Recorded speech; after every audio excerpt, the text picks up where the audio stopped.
네, 안녕하세요. 이상 접수입니다. 지금 분위기 봐서는 블로그 다 안 하는 것 같잖아요. 이런 사이클이 그동안 계속 있어 왔습니다. 이렇게 계속 있어 왔고, 그 과정에 저는 계속 있었던 사람인 거고, 여러분 혹시 저보다 늦게 들어오셨으면 지금 이쯤에 여기서 아주 힘들어하고 계신 건데요. 블로그, 이때 다 나가 떨어질 때 그냥 계속 하시면 됩니다. 제가 전에도 몇 번 말씀드렸지만, 잠잠할 때가 기회입니다. 그래서 주식도 원래 공포에 사라고 그러잖아요. 물론 어디가 바닥인지는 모르지만, 뉴스 막 터질 때 막 난리 날 때 올라간다, 엔비디아 간다, 테슬라 간다, 비트코인, 도지, 이더리움 간다 할 때 사면 고점에 물리시는 거예요. 그래서 우리의 감정과 반대로 움직이셔야 됩니다. 블로그는 그렇게 투자금이 많이 들어가는 것도 아니고 여러분이 또 여유 시간에 조금씩 시도해 보고 계신 거니까요. 지치지 말고 하시면 좋겠습니다. 오늘은 제가 키워드 고르는 법 말씀드리겠습니다. 뭐냐면 지금 여러분 그냥 생활만 해도 엄청 대형 키워드들이 막 나오고 있지 않습니까? 어디서 나오냐면 뉴스에서 나오고, 뉴스는 잘 안 보시죠. 인터넷, SNS 보면 엄청나게 대형 뉴스들이 계속 나오는데 요게 당연히 큰 뉴스니까 다 우리가 글을 쓰면 좋지 않을까 이런 생각을 할 수 있습니다. 이게 좀 징그럽죠. 지우겠습니다. 뉴스의 크기가 크다고 해서 우리에게 돈이 되는 게 아니라 중요한 건 뉴스의 크기가 큰 것 중에 많은 대중에게 관심이 있는 뉴스여야 합니다. 여기에 대중의 관심이 있다는 것은 개인 기호를 말하는 게 아니라 아주 개인들, 우리 일반 개인들 있잖아요. 개인들의 생활과 밀접히 관계가 있는 것들이어야 해요. 최근에 소비 쿠폰 하셨죠? 어떻게 잘 되고 계십니까? 이거 아직 안 끝났어요. 준비하고 계세요. 이렇게 큰 이슈 중에서 우리 개인과 관련된 겁니다. 한 가지 비교해서 짧게 말씀드릴게요. 지금 가장 큰 이슈 두 개입니다. 하나는 미국의 관세, 그리고 하나는 세제 개편입니다. 이 관세 끝났죠? 지금 15%하고 350억 불인가요? 제가 지금 기억이 잘 안 나서 어쨌든 15%로 끝났습니다. 그리고 또 하나는 세제 개편인데요. 이 두 개가 뉴스에서 계속 다루고 신문 기사, 인터넷 기사에서 계속 터뜨립니다. 큰 거니까 둘 다 쓰면 좋겠죠. 쓰면 좋은데 이제 여러분이 저처럼 글을 있는 대로 다 쓰실 수 있는 여력이 안 되시고 아직 이 디지털 노마드로서 자리를 잡으시는 경우라면 선택을 해야 되는 경우들이 있습니다. 그리고 효과를 더 많이 볼 수 있는 키워드를 선택하신다면 이 둘 중에는 이쪽 걸 쓰셔야 됩니다. 세제. 관세 중요하죠. 자동차 관세, FTA가 이제 소멸했다라는 말이 나올 정도로 미국의 트럼프 대통령이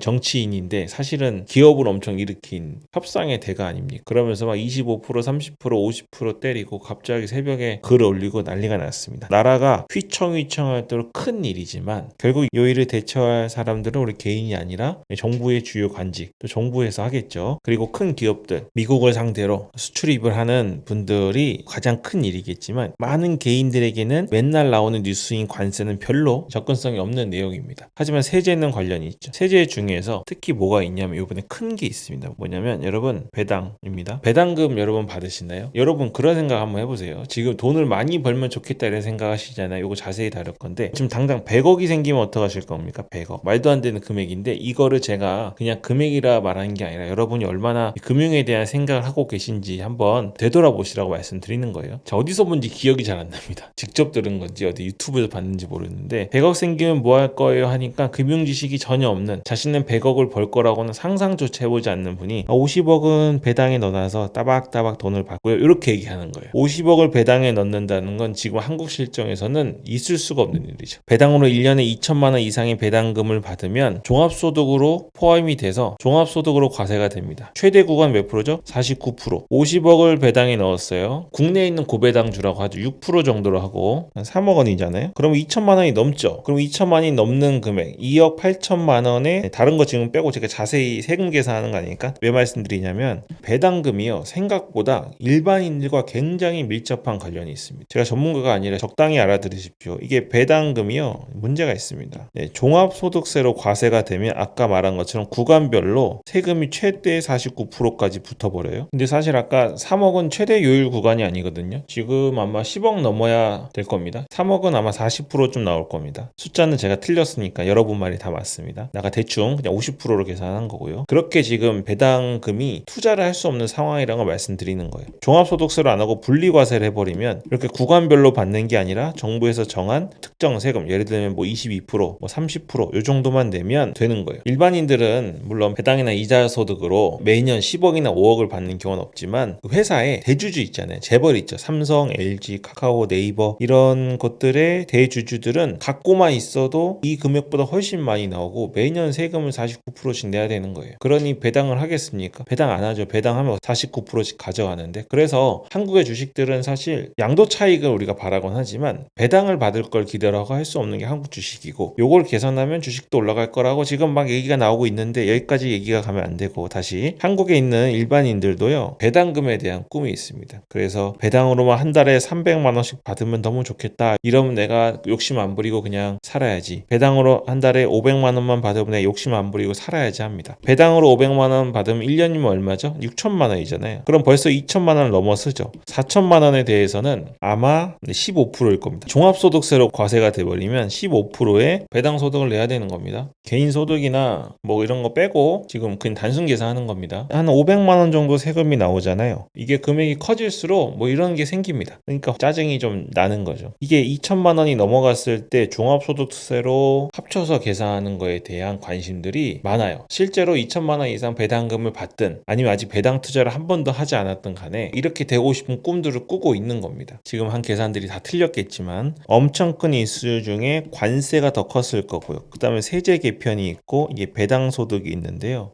참고로 국내 주식은 배당을 많이 안 주잖아요. 해외 주식이 있죠. 특히 ETF 중에 커버드 콜로 가는 ETF들은 연배당 12%, 뭐 10% 이렇게 주고요. 월배당까지 합니다. 매당 1%씩 배당도 하고 있어요. 그래서 예전에는 커버드 콜이 좀 위험했는데, 이런 얘기까지 제가 하면 안 되는데, 요즘에는 이런 것들이 워낙 오랫동안 안정적으로 돼 있어서 구형 커버드 콜 말고 신형 커버드 콜로 배당금을 한 달에 한 몇백씩 받으려고 했는데 세금이 엄청 때리는 겁니다. 그래서 관세에 비해서 이 세제 개편에 대한 관심이 당연히 훨씬 많습니다. 그래서 여러분 키워드를 고르실 때 항상 모수를 생각하셔야 돼요. 모수. 사이즈가 큰가가 아니라 더 많은 사람들이 관심이 있는 키워드인지를 보셔야 됩니다. 물론 그냥 생각하시기에 내가 당장 배당금을 받거나 배당 투자를 해본 적이 없으면 이거 사람들이 관심이 있겠어? 하실 수는 있는데요. 일단은 이게 키워드 크기 자체가 아주 대형 키워드잖아요. 대형 키워드이면서 어느 정도 사람들이 관심을 갖고 있다는 콜라보가 되는 키워드라면 당연히 써야 되는 키워드입니다. 저는 물론 관세도 쓰고 세제도 쓰고 배당금도 쓰고, 배당금 또 여러분 큰 충격적인 사건이 있어요. 지역가입자의 경우에는 1,000만 원이 되는 순간 건강보험료가 9만 원이 올라갑니다. 충격적이죠. 물론 직장가입자는 3,400만 원 기준인데, 그래서 지금 이 배당을 한국에서는 받을 수가 없는 구조로 사실 돼 있습니다. 배당으로 정말 한 500만 원, 600만 원, 뭐 1,000만 원 이렇게 받으려면 엄청난 세금을 내고 엄청나게 많은 금액이 들어가 있어야만 받을 수 있는 구조예요. 이거를 기존에 하고 있는 분들이나 이쪽으로 조금이라도 지식이 있는 분들은 이번에 배당금을 종합소득세로 계속 가는 거냐, 분리과세로 가는 거냐에 엄청 관심이 있습니다. 아마 이제 국회에서 이제 뭐 정치적인 이유가 있겠죠. 엄청 뭐 이야기가 나올 겁니다. 그러면서 매일매일 기사가 나올 거예요. 매일매일 나옵니다. 우리가 이 흐름을 타야 돼요. 그래서 지금 세제 개편, 특히 배당 관련해서 여러분이 전혀 모르시면 좀 공부해 보시고요. 저는 어떻게 할까요? 다 아는 이유가 있습니다. 좀 공부해 보시고, 정 모르겠으면 10,000원 정도, 요즘 소수촌 투자 되잖아요. 배당 투자 한번 해보시거나, 그러면 머리에 쏙쏙 들어옵니다. 10,000원을 넣는 순간, 월 배당을 받는 순간 내가 월 몇백만 원의 배당금을 받는 그런 꿈이 아주 선명하게 그려질 수 있습니다. 그러면 이번에 이 세제 개편이 얼마나 일반적인 대부분의 사람들에게 관심이 있는 문제인지를 아시게 될 거예요. 다시 한번 제가 한 계산이 얼토당토 없다면 다 여러분 말이 당연히 맞고요. 제가 지금 계산 보여드리려고 한 게 아니라 키워드를 고를 때 어떻게 봐야 되는지를 좀 말씀드리고 싶어서 영상을 녹화한 거니까요. 그런 도움만 받아가시면 좋겠습니다. 여러분 블로그는 계속 해야 됩니다. 계속. 오랫동안 해오신 분들은 그냥 합니다. 왜요? 여러 번 겪었으니까. 여러분 이런저런 이유 만들지 마시고 그만둘 이유 만들지 마세요. 여러분의 좌뇌를 가동하시면 안 됩니다. 그냥 하신다고 생각하시면 좋겠습니다. 정말로 이 블로그로 광고 더 이상 수익을 내지 못하는 순간이 언제냐면, 애드센스에서 더 이상 지면에 이 웹페이지의 광고를 배정하지 않겠다라고 한 날이 올 거예요. 그때 안 하는 거지 지금 우리가 왜 안 합니까? 지금 정말 많은 사람들을 아직도 하고 있는데 걱정하지 마시고 계속 하시길 권해드리겠습니다. 네, 그럼 오늘 여기까지 하겠습니다. 이사양 잡스였습니다.